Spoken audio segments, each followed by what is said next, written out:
when Lenny was telling Lisa to keep trying to find somebody to watch the kids because he wanted to go play tennis, it was, you know,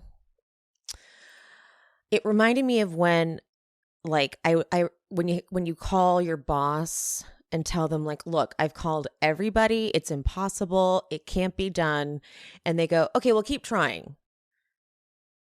Except this time it was Lisa calling Lenny about their children. First of all, it was crazy that nanny was like, I'm sick. And she's like, you can't leave the children. They're children, like little children. And Lenny wasn't panicked at all.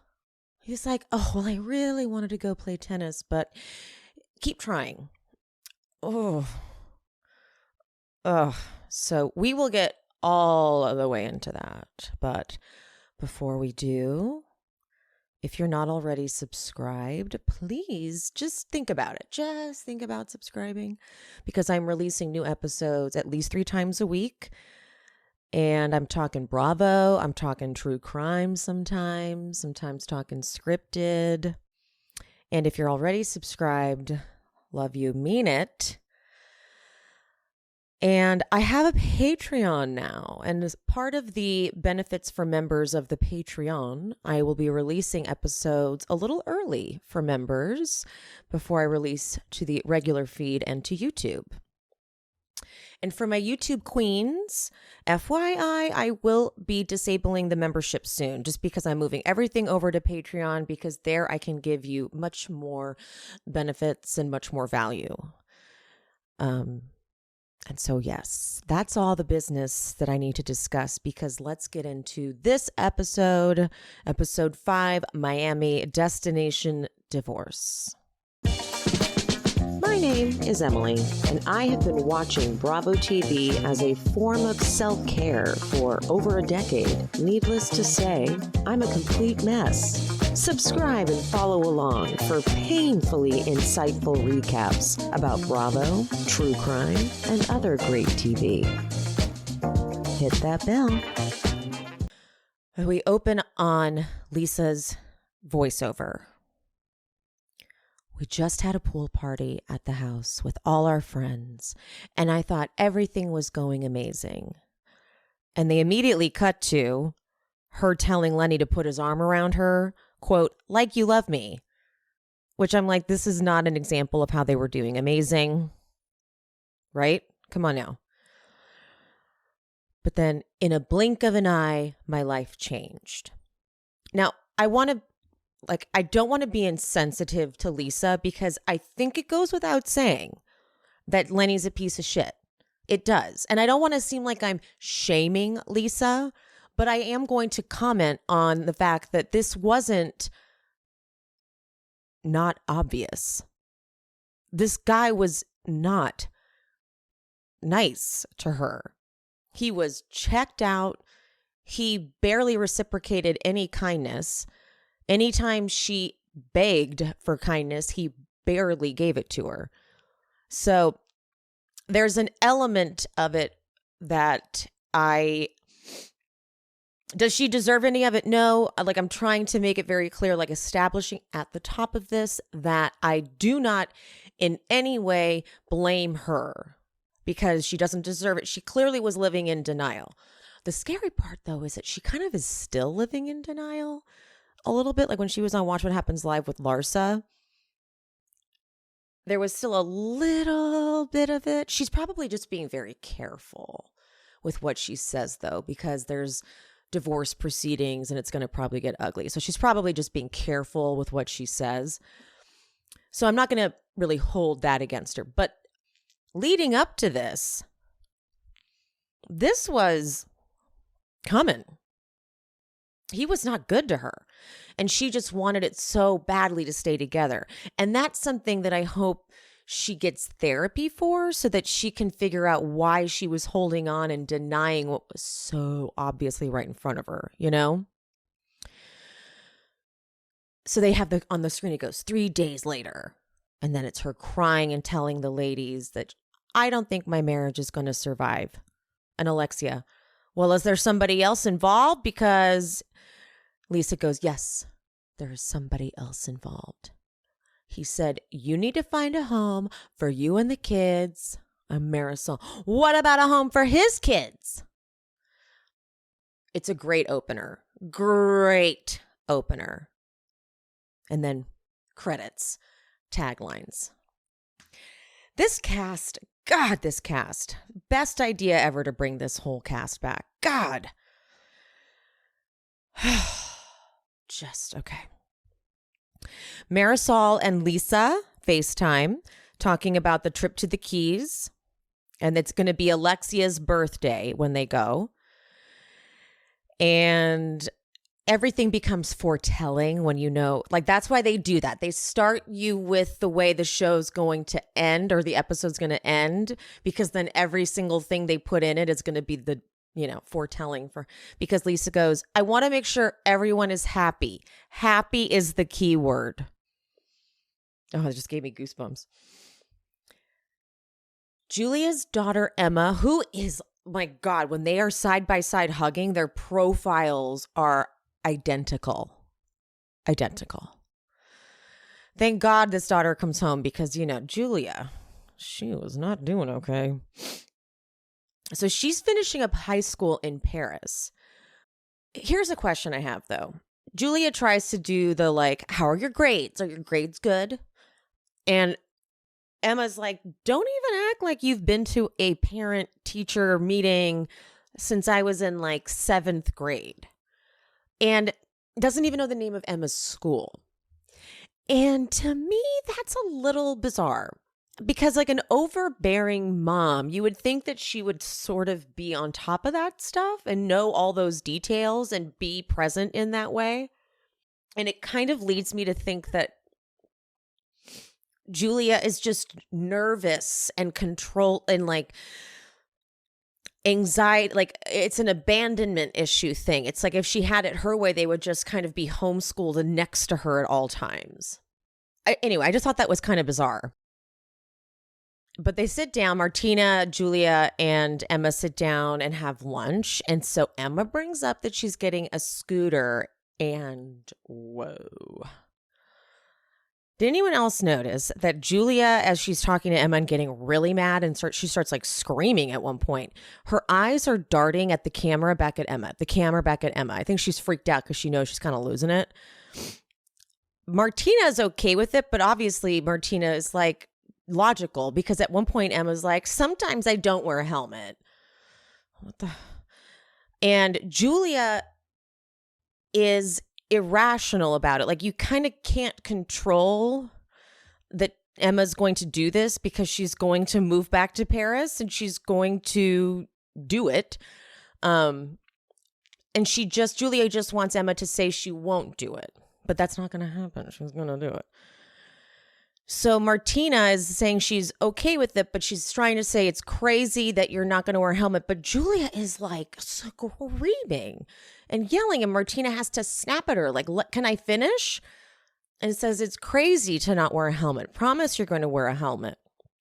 And Julia, how can we know? How can we know? And Martina finally goes, okay, I'm done with this conversation. And Julia looks unhinged. I'm going to stick by what I said. Julia needs a therapist. She's gone through trauma, dude. Real fucking trauma. And Adriana cannot be her sole source of venting and working through things. She needs a therapist. Because this is the way she had no emotional control and ability to decipher through.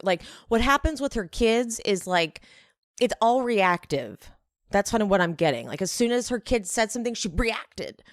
And I bet it's probably a lot of work for her children to deal with that, because it's an irrational response rather than listening. She gets so emotional and it's overwhelming. And that is totally normal considering she's been through trauma. So Nicole plans a boat day, which, so jealous of this life that they get to lead. Gertie shows up, and see, this is where the annoying Gertie comes out for me, because it comes on like, Gertie just has kind of annoying qualities about her that is going to get on my nerves, but I still like Gertie this season. I'm not taking that away, but like, it just kind of gets, like, she shows up announcing that she's shutting off today, new Gertie today, and it's like so over the top, and no one knows what to really do with it, because they're like, okay, just do that. Because I don't think really anybody feels like she's not shut off when she's hanging out with them. I don't think we've ever really had a scene with Gertie where she's like on her phone, texting, and like on calls for work and stuff like that. That's unless they're, and usually, you know what they would do? They would be showing flashbacks of that. They'd be showing moments where that was happening. And I just don't think that's been a thing. So her announcing it, everyone was like, okay, cool. And in her confessional, she's like, I am tuning out, and kudos to me because this does not happen often. And again, we're like, okay, we don't have enough experience with that. This is clearly her storyline, though, because in the trailer for this season, we see her husband telling her that she works too much. They are all there, but Lisa's late. And like this is them being like, okay, this is not normal. Lisa's normally late, but now she's not even there. So they get on the boat without her. Okay. Nicole has a weird confessional moment, guys. I don't like it. The captain of the boat is Anthony Lopez, the same name as Nicole's fiance. And I hate Nicole's confessional. She goes, double the trouble, double the fun. And all smiley. I'm like, what? Okay, she's good. She's good. I don't know how. I'm sure if I looked like that, I was a doctor and I was rich as fuck, had a kid, and had everything. Maybe I'd be really cocky like that too. Maybe if I was having to do interview or confessionals and give them sound bites, maybe I would mess up all the time. I'm just picking her apart. Maybe that's what's happening. I don't know. I'm just clocking that couple. I just am. Gertie starts doing the most on the boat. The boat's now taken off, and she's sitting next to Alexia, and she's like, I am so happy to be here. I'm so happy. Because it's like she's making this huge deal out of the fact that she's not working. And, you know, when you've got Nicole there, who's also a doctor who works 24-hour shifts, it's like, okay, Gertie. Alexia obviously doesn't relate to working too much. So she's like, yeah, it's good you shut off and stuff. And Alexia says that Todd said that our goals are Gertie and Russell, our new favorite couple. This leads Gertie to say, I want you to know that I'm not just your service provider. I'm your friend. And I said, yes, Gertie, get it. Tell her. Because Alexia gets kind of busted. And it's like, this isn't convincing. Because she's like, I never saw you like that. I think she was busted. And so Gertie's like, I was beginning to think, is she my friend back? Does she actually like me? Alexia goes, I actually do. Gertie goes, well, this is the chance for me to be like, done. And what does Alexia say? She goes, same. And I feel bad that you didn't do my wedding party. That is not convincing that you actually like her and don't look at her as your service provider. Girl, that was not the response to prove that you look at her like a friend, but fine. Lisa finally texts Nicole that she just isn't feeling well, but she's still excited to go on the trip. Nicole lets them know that Anthony is going to fly them to the Keys. And they're like, yes, I love that. And Adriana's like, love that. Yes, love Anthony. And Alexia goes, oh, Adriana loves all the husbands. And I was worried because, you know, Adriana's so feisty, but she goes, oh my God, I would pick Anthony. Todd over Lenny. And I think that's what she said. Oh, that's what Alexia gave her shit and was like, I saw you all over Lenny at that party. And Adriana wants to clear it. Like, she's like, let me just make one thing clear. I would go for Todd before I go for Lenny. But then that brings them to Lenny. And they're like, okay. They all in their confessionals talk about how Lenny's parties are so gross. Alexia's confessional in particular. She goes, they're just naked girls all in their 20s and then all these guys that are married. And I'm like, oye, I know your wife. I can just imagine. Ugh, that's so disgusting. Gross. Like just that you can feel it, right? You would never want to go to one of those parties. And then they just tell the captain, okay, we're done. He lifts up the anchor, takes them back. They just had a fun boat day. I'm so jealous. That sounds so fun. Then we get a little packing round robin, and Nicole says that Larsa is going to be traveling separately, specifically because little planes scare her. And at first I thought that was her being a diva, but then I did see the plane and I was like, ooh, that is a plane that would maybe scare me. I am a little afraid of flying in heights, but like on a big plane, because I cannot think about it because it's kind of like, it's just so big. You don't really have to conceptualize that you're up in the air that high. But on a little plane, it's harder to ignore that. So I might have elected to drive. I might have. Julia is going to drive because her dog Zorro needs to take meds the whole time. So Anthony is going to be flying the private plane. I literally forgot that he literally flies the fucking plane. I don't know how I feel about that. That is a weird thought that someone's husband is going to fly us. I don't know why that feels unsafe. Just because we've heard so many stories of like rich people dying in like accidents like that. Haven't we? I don't know. I would definitely be driving. I know a lot of people are like, fuck it, I would take the flight. I think I would just feel more comfortable on the ground. So on the plane is Alexia, Gertie, Nicole, and Adriana. And of course, they're waiting on Lisa. Kiki and Larsa pick up Marisol. Marisol shows up with a drink in her hand, and they're like, really? But then in Marisol's confessional, it's like a whole bit where she finishes one cocktail, but then has a backup.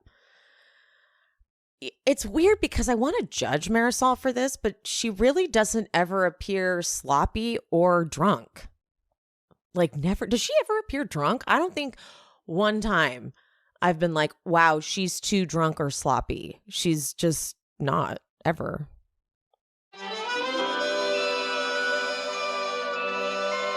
All right, we are on the home stretch of gift buying weeks, and I have definitely not finished my shopping. But you know what? Nothing is universally more crowd pleasing than skincare and body care. So guess who I'm turning to? Osea. They have been making clean, vegan, and cruelty-free skincare products for over 25 years, and they're based right here in California, where I'm from.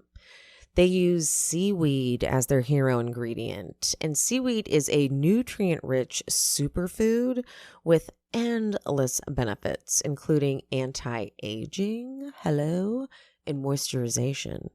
Osea products are clinically proven to work, and they're climate neutral certified. So they make amazing gifts for everyone on your list. I personally am obsessed with the Undaria body oil. You guys have no idea. This thing is the best. It doesn't get oily. You know, body oils can get oily and like ruin any clothing that comes into contact with it. This thing's moisturizing and delicious. I'm definitely going to be giving that to my aunt for sure because she's always complaining about her ashy elbows. Ooh, I shouldn't say that. She's going to get mad. Never mind. Love you, Auntie. You know what? Now that I actually think about it, she would like the bestseller minis collection as a gift. Ooh, you guys, the bestseller minis collection is the perfect gift, and it's only available for a limited time. It is a 6-piece set of luxurious skincare and body care favorites in convenient and adorable travel size for a complete glow up from the floor up. Okay. There's the 3 best-selling face products. There's the Ocean Cleanser, Hyaluronic Sea Serum, and Seabiotic Water Cream. And then the 3 best-selling body moisturizers, including that Undaria body oil I just talked about. It's packaged in this beautiful chic box that's, you can totally gift wrap it, but like, why would you want to? But they would gift wrap it if you wanted it to be. I just know that my aunt, all of the stuff in Osea's line is clean. It's seaweed-based skincare. She's all about checking labels. I am too, because my skin gets irritated really easily. So the cleaner, the better. And Osea is all about that. For a gift that will impress, check out Osea's bestseller minis collection. Right now, our listeners get 10% off your first order with promo code SHESPEAKS at OseaMalibu.com. You'll even get free samples with every order, and orders over $50 get free shipping. That's 10% off at Osea, OSEA, Malibu.com, promo code SHESPEAKS. They're all, Alexia's texting Lisa because she's so late. They're waiting. But Marisol, Kiki, and Larsa play that funny sex cards game.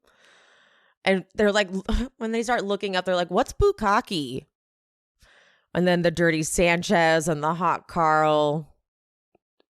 It's entertaining just watching them like Kiki and chill. Kiki.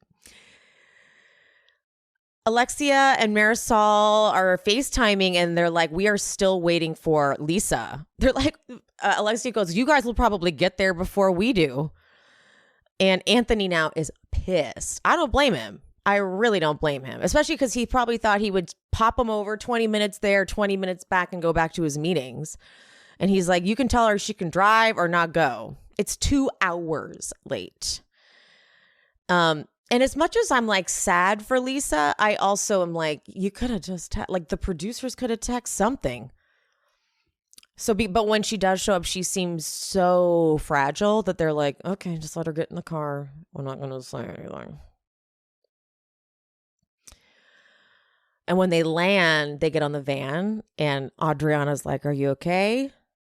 And she's like, I'm not. A lot is going on. I don't want to talk about it though. Something I found very interesting. The room accommodations, they're all sharing. There was not one discussion about it. Not one fit, not one fight. It just happened. It just happened. Was that not nuts? And they're all sharing. I can't repeat that enough. They're all sharing. A bathroom too. This just shows you how different it is. So the conversation comes up between Alexia and Marisol about how Lisa did not seem like herself. And I think even Adriana, Julia, and Nicole and Gertie talk about it too. Adriana tries to be she's like, no, Lisa's fine. And they're like, no, she's not fine. Then this is when Lisa calls Lenny. First on the phone with the nanny. And the nanny's like, I feel cold and I have a headache. And Lisa's like, okay, well, you can't leave them alone. They're 3 and 6. So she calls Lenny and tells him that the nanny doesn't feel well. So she needs him to get home and take care of the kids.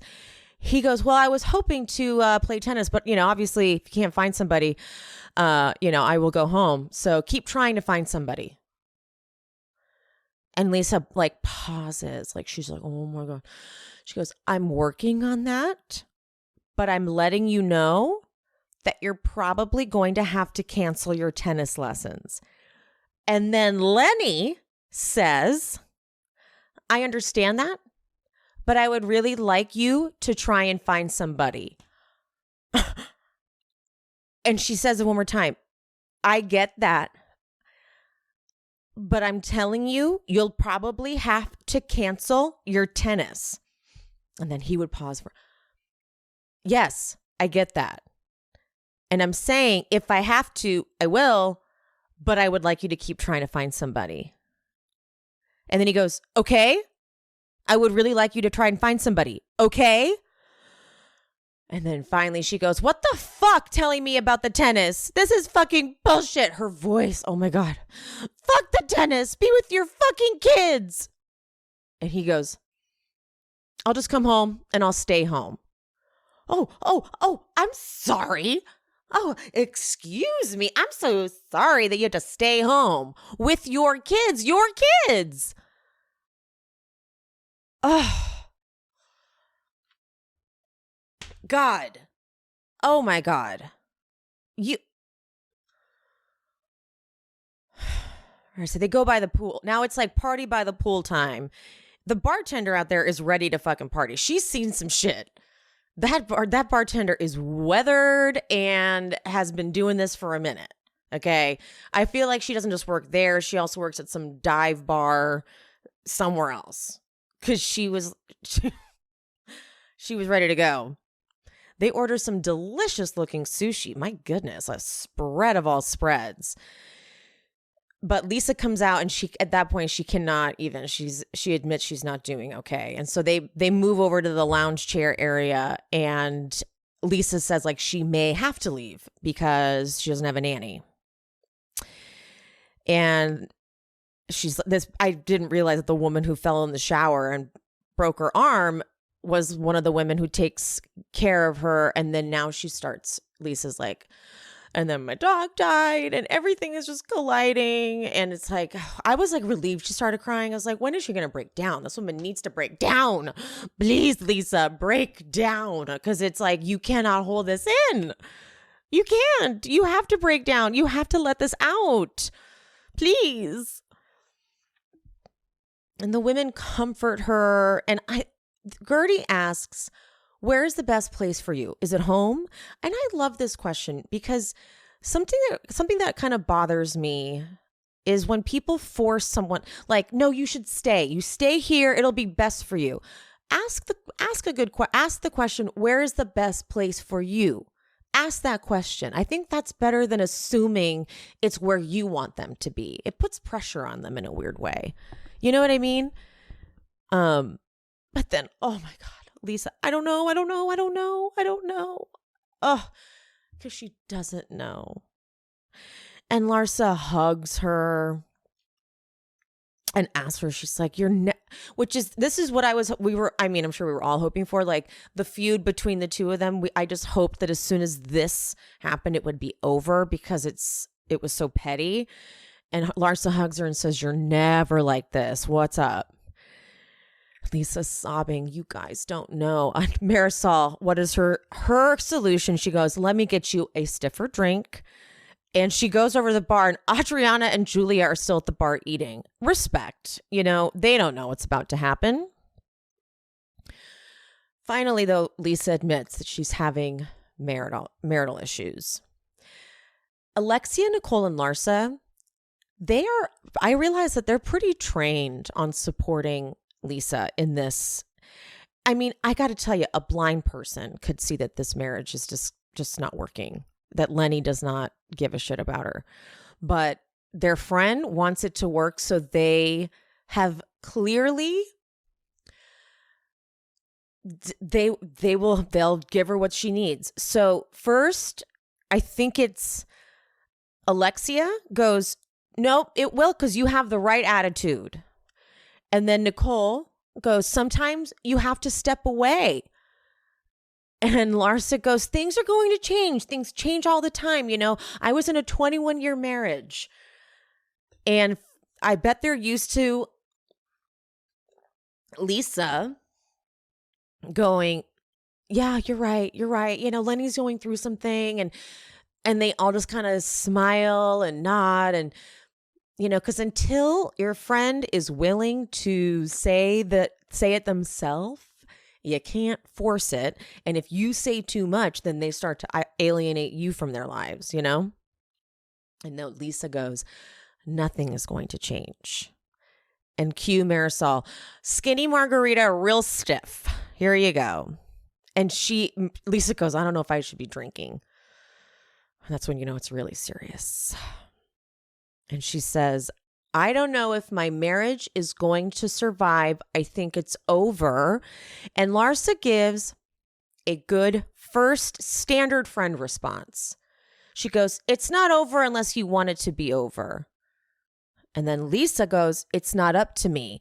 And then Alexia gives another good second standard friend response because she needs to test the waters. And she goes, I mean, is there somebody else involved? And then Lisa says, yes, there is somebody else involved. Lenny is dating her now. And all of their faces, Gertie's face, Alexia's face, Nick, everyone's face. It's not shock, it's pain. It's pain, it's hurt, it's betrayal. Oh, I felt for them because that's how much they are friends. She's much younger than him, Lisa says. She's been at all the parties. In my fucking house, he's telling me to my face, I'm dating her now. Alexia gets so Cuban. Is he still in your house? Porque no. She's like, he needs to get out of the house. She's saying that's all in Spanish. Lisa says, no, he wants to kick me out. He said, you need to find a home for you and the kids. I mean, ugh. I mean, the fact that we get a front row seat to this is why I was saying it's up there with Beverly Hills seasons. I'll give it seasons 1 and 2. Because you also got Taylor and Russell. I mean, no, but we got so much raw, real storylines that I'm sure people did not really expect to be on the show and see firsthand, but we did. I have a little bit of a complaint about this happened last season with Miami. Okay. They start to slow down the pacing. And this is that's why, what am I at? The time, very short recap. So we got a lot of filler. This episode we didn't need so much lead up to not just get the conclusion of this conversation. They did this last season where because I started recapping and then I was like, okay, how come this was a lot of fluff? And I started to get a little bored recapping. And I don't want to say anything bad about this beautiful season because I fully enjoy watching it. I wasn't bored watching. I enjoyed it. But when it comes to what I want to recap and what's sort of vital to kind of talk about, it misses a lot of the meat. And I feel like we didn't need so much of this dialogue about talking about Lisa and Lenny and them waiting all that time for her to get there on the plane. And that there was a lot of stuff in here that really kind of dragged on just a little bit. I get why they did it. I get, you know what I mean? But this happened last season. So I'm just putting it out there. Just a little, because this is probably one of my shortest recaps ever. But here's also what I will say about Miami. There isn't a lot of need to dissect and decipher this cast because they put it all out there. I don't need to analyze way too much of them because they're not complicated in that way that Beverly Hills was, where you're like, why is Lisa Rinna so crazy? They're pretty open and transparent in a good way. So I'm sorry that it's not a longer recap. I personally love a nice long recap, but I think we could have eliminated some of these filler scenes and just finished this whole scene off rather than cliffhang it because we kind of know how it's going to end. I'm curious to see how they pick it up next episode, but that's just my 2 cents. Okay. And I wonder how many episodes we're going to get this season. I can't remember how many we got last season. I'll go double check. But like I said, I could get 25. Just as long as there's not a bunch of filler. But besides this Lenny storyline, I know we're going to get Alexia and Adriana in a bit of a fight. Gertie and Alexia are still going to be going at it. They are going to be, we saw that in the trailer, they are going to be fighting. This Lenny and Lisa thing, it's going to give us a lot of content because that motherfucker is going to do some shit. So it will give us a lot of juice. Okay. That's it. I'm sorry. That's all I got. If you guys are any of the people watching, viewing, listening, listen to my Salt Lake City recaps. I attempted yesterday to recap Salt Lake City. I physically could not get through the recap. It ended up being like a 12-minute video of me crying because the death of Twitch was really hard on me. And then Jen throwing out her suicide attempt as a means of winning an argument was really just too much. So I don't know if maybe once the kind of sting wears off, I might be able to recap it next week and like do a double up. Or I might just skip the episode altogether. It had a lot of other good parts, like the Heather Whitney stuff, but that stuff's also a bit repetitive. So I don't know how I'm going to tackle it, but I really needed to protect my mental health. And also, I just don't need to be sobbing during a recap. That's ridiculous. I couldn't even get through like a sentence once I started to talk about that stuff. So I will not be releasing a Salt Lake City episode this week, just in case I have any crossover viewers and listeners to that. So there you go. Okay, take care of your mental health. If anyone else is struggling with the death of Twitch, you are not alone. A lot of us are. Like, I didn't realize until I was posting on Instagram about how it was hard on me, and a lot of people reached out and said it was really hard on them too. So there's a big group of us that are struggling with it. And so take care of yourself. And my DMs are open on Instagram at She Speaks Bravo. If you just want to reach out to someone and just be like, I need a vent about it, it's been hard on me. I am available because I know that it's sometimes best just to listen, not give advice, no judgment, no thought is too scary. I've had them all. So love you guys, mean it. See you next time. Thank you guys so much for listening.